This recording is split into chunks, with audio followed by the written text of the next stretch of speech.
दोस्तों हम हमेशा से चाहते थे कि यहाँ पर हमें एक मेड इन इंडिया फोन देखने को मिले, लेकिन प्रॉब्लम ये थी कि मार्केट में अच्छे ऑप्शंस अवेलेबल थे ही नहीं, कुछ सस्ते ऑप्शंस अवेलेबल थे और ऊपर से बात करते 20,000 रुपीज के सेगमेंट में तो आपको बाकी सारी कंपनीज में भी काफी कॉम्प्रोमाइज फोन देखने को मिल रहे हैं। लेकिन अब लगता है कहानी बदलने वाली, क्योंकि एक इंडियन ब्रांड ने 20,000 रुपीज के सेगमेंट में एक ऐसा फोन निकाल रहा है जिसके अंदर आपको लगभग सब कुछ देखने को मिले। और हाँ, ये चीज तब होती है जब इंडिया के लोग के लिए यहाँ पे फोन बनाते हैं। और मैं यहाँ पे बात कर रहा हूँ लावा अग्नि 2 5G की। देखा जाए तो ये फोन मार्केट में अब ऐसे प्राइस पॉइंट पर आया है जहां पे जितने भी कंपटीशन के दूसरे फोन है सबको ये किल कर रहा है, ऊपर से अच्छी स्पेसिफिकेशन दे रहा है और एक ऐसा एक्सपीरियंस देने की कोशिश कर रहा है जो हमने इससे पहले 20,000 रुपए के सेगमेंट पे देखा नहीं था। मतलब चाहे हम कर्व्ड एमोलेड डिस्प्ले की बात कर ले, प्रोसेसर की बात कर ले, 5G सपोर्ट की बात कर ले, ओवरऑल सारी चीजें बैलेंस करके एक सही पैकेज में देना, ये एक काफी सही काम किया लावा ने। और डेफिनेटली इंडियन ब्रांड की तरफ से अगर एक ऐसा फोन आता है तो ये काफी सही चीज हो जाती है।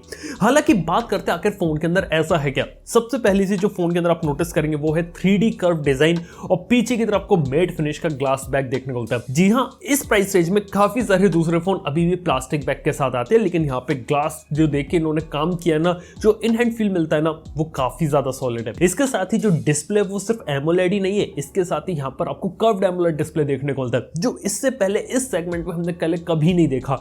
ये काम काफी सही है, लेकिन इसका मतलब ये नहीं कि क्वालिटी में कॉम्प्रोमाइज किया है। ये परफेक्ट एक एमोलेड स्क्रीन है, 1 बिलियन कलर को सपोर्ट करता है, HDR, HDR10, HDR10 प्लस का भी सपोर्ट है यहाँ पे। प्लस जो यहाँ पे कलर्स होते हैं, ब्राइटनेस होती है, वो भी डिस्प्ले की यहाँ पे आपको काफी सही देखने को मिलते हैं और ऐसा लगता है कि आप कोई महंगे फोन को यहाँ पे यूज कर रहे हैं। मतलब जिस प्राइस पॉइंट पे आ रहा है ना, उस प्राइस पॉइंट के हिसाब से जो फोन का लुक एंड फील है वो काफी ज्यादा यहाँ पे आपको प्रीमियम देखने को मिलता है। इसके साथ ही सामने की तरफ आपको शॉर्ट सेंसेशन ग्लास की प्रोटेक्शन देखने को मिलती है। वहीं बात करें तो यहाँ पर आपको अंडर डिस्प्ले फिंगरप्रिंट स्कैनर है और यहाँ पे मैं सिर्फ इसलिए मेंशन कर रहा हूँ क्योंकि अभी भी काफी सारी कंपनी साइड माउंटेड देती है एमोलेड के साथ, लेकिन यहाँ पे लावा ने कोई कॉस्ट कटिंग ना करते हुए अंडर डिस्प्ले फिंगरप्रिंट स्कैनर दिया और जो डिस्प्ले वो 120 हर्ट्ज के रिफ्रेश रेट को सपोर्ट करता है ना। काफी सही चीज जो आपको यहाँ पे देखने को मिल रही है। इसी के साथ ही बात करें तो काफी चीज सरप्राइजिंग लगी, वो थी बेजल्स इसकी काफी ज्यादा कम है और यहाँ पे जो स्क्रीन टू बॉडी रेशियो ना वो है 93.65% का। देख के काफी अच्छा लगा, क्योंकि देखा है तो आमतौर पर जब LCD मिलता है तो बड़ी बड़ी बेजल आती है और जब एमोलेड होता है तो काफी सारी कंपनीज मोटी मोटी बेजल दे देती है। लेकिन प्राइस पॉइंट के हिसाब से फोन का जो डिस्प्ले और ओवरऑल जो पैकेज आपको देखने को मिल रहा है वो यहाँ पे काफी सॉलिड है। इसी के साथ ही बात करें तो प्रोसेसर भी काफी सही दिया, जो कि Dimensity 7050 यानी कि 7050 और इस फोन के साथ ये प्रोसेसर पहली बार इंडिया में डेब्यू कर रहा है। काफी अच्छी चीज है। लेकिन MediaTek का प्रोसेसर रियल वर्ल्ड में कैसा है?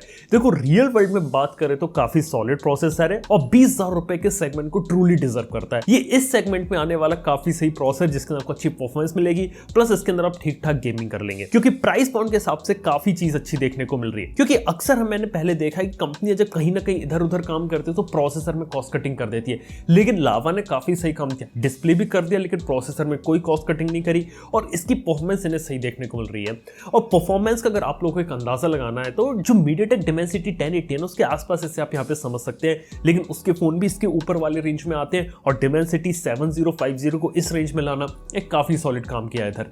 इसके साथ ही बात करें तो यहाँ पे गेमर्स के लिए एक बड़ी वेपर चेंबर कूलिंग भी इन्होंने यहाँ पे डाली है, ताकि अगर कोई लंबे समय तक गेमिंग भी करना चाहता है तो लंबे समय तक गेम कर सकता है और उसके अंदर फोन हीट अप ना करे इधर। और इसी के साथ ही बात करें तो इस फोन में सिर्फ एक और रैम स्टोरेज का वर्जन है और वो है 8GB रैम और 256GB स्टोरेज। देखा जाए तो 8GB रैम कंप्लीटली सफिशिएंट है और 256GB स्टोरेज भी काफी सही है।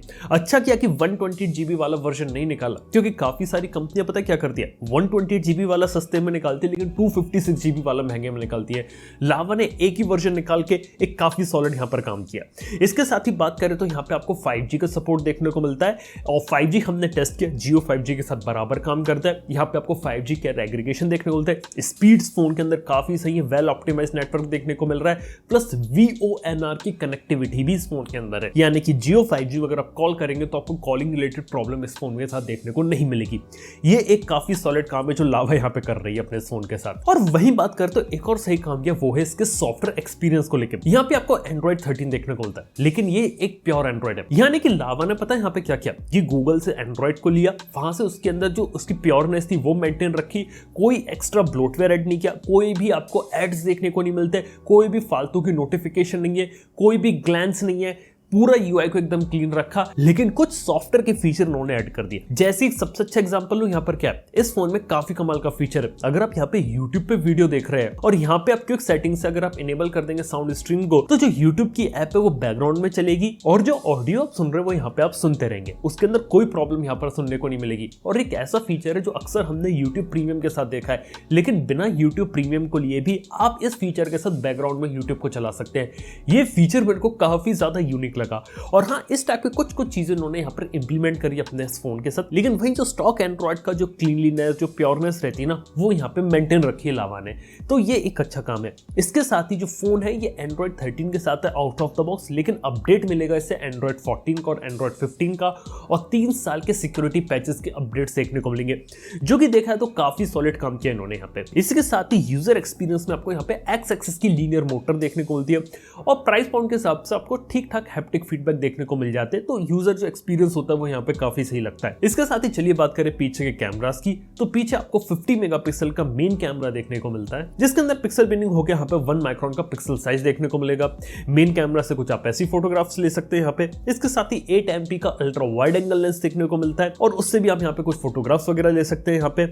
और देखा जाए तो यहाँ पे 4K वीडियो रिकॉर्डिंग का भी सपोर्ट देखने को मिलता है, और यहाँ पे मैक्रो और डेप्थ भी दे रखा है इन्होंने। और मेन कैमरा से कुछ ऐसे इमेज सैंपल्स आपको देखने को मिलेंगे यहाँ पे। और इसी के साथ ही 16 मेगापिक्सल का सेल्फी कैमरा है, और ये है उसका कैमरा सैंपल। इसके साथ ही बात करें फोन की बैटरी की, तो बैटरी आपको इस फोन के अंदर 4700 mAh की देखने को मिलती है, और जो चार्जिंग देखने को मिलती है वो मिलती है आपको 66 वॉट की, जिसके अंदर लावा ने क्लेम किया कि ये 50% बैटरी को चार्ज कर सकता है अंडर 60 मिनट्स में, जो कि काफी अच्छा लगा, क्योंकि इससे पहले जो फास्ट चार्जिंग टेक्नोलॉजी थी वो हमने किसी भी इंडियन ब्रांड की तरफ से नहीं देखी थी। और अच्छा लगा कि इंडियन ब्रांड्स भी फास्ट चार्जिंग के ऊपर काम कर रहे हैं, और हाँ, चार्जर को भी बॉक्स के अंदर प्रोवाइड कर रहे हैं। ये एक सॉलिड चीज है। लेकिन इसके साथ ही इस फोन के साथ सबसे अच्छी चीज जो मेरे को पर्सनली पसंद आई थी ना, वो था इसका फ्री रिप्लेसमेंट एट होम का। यानी कि फोन के अंदर कहीं भी कुछ भी प्रॉब्लम अगर होगी, और अगर वो हार्डवेयर फॉल्ट होगा, तो लावा की टीम आपके घर आके आपको सर्विस देगी, और आपका जो फोन होता है वो फ्री में यहाँ पे रिप्लेस करेगी। ये काफी सॉलिड काम है जो यहाँ पे लावा ने यहाँ पर किया है। और ये जो इंडस्ट्री फर्स्ट इनिशिएटिव इन्होंने लिया ना, वो काफी अच्छा काम किया। यानी कि लावा ने देखा तो सारे जो बॉक्सेस होते हैं ना, वो सारे फिल करे और एक अच्छा फोन यहाँ पे डिलीवर करने की कोशिश करी है, और उन चीजों में भी काम किया है जहाँ पे दूसरे ब्रांड्स नेग्लेक्ट कर रहे हैं, जो कि होती है आफ्टर सेल सर्विस। अगर आफ्टर सेल सर्विस ये लोग अच्छी प्रोवाइड कर रहे हैं, सॉफ्टवेयर अपडेट्स अगर टाइम पर दे और अच्छा फोन डिलीवर करे, तो डेफिनेटली फोन काफी अच्छा हो जाता है मार्केट के अंदर। बात करें जो फोन है अवेलेबल है अमेजन के ऊपर, नीचे डिस्क्रिप्शन में लिंक दे दूंगा, वहां जाकर आप इसे चेकआउट कर सकते हैं। प्लस इस फोन की जो प्राइसिंग रखी गई है वो रखी गई है 21,999, लेकिन 2,000 रुपीज का आपको बैंक ऑफर देखने को मिलेगा, जिसके बाद इस फोन की इफेक्टिव प्राइस हो जाती है 19,999, और 20,000 रुपए के सेगमेंट में एक काफी सही चॉइस बना देता है यहाँ पे। बाय द वे, लावा ने किस टाइप का काम किया, आप लोग को चीज पसंद आई है कि नहीं आई, ये बात मुझे नीचे कमेंट बताना ना भूलना। थैंक यू आपको वीडियो देखने के लिए। मैं आपसे नेक्स्ट वन के अंदर। Good bye.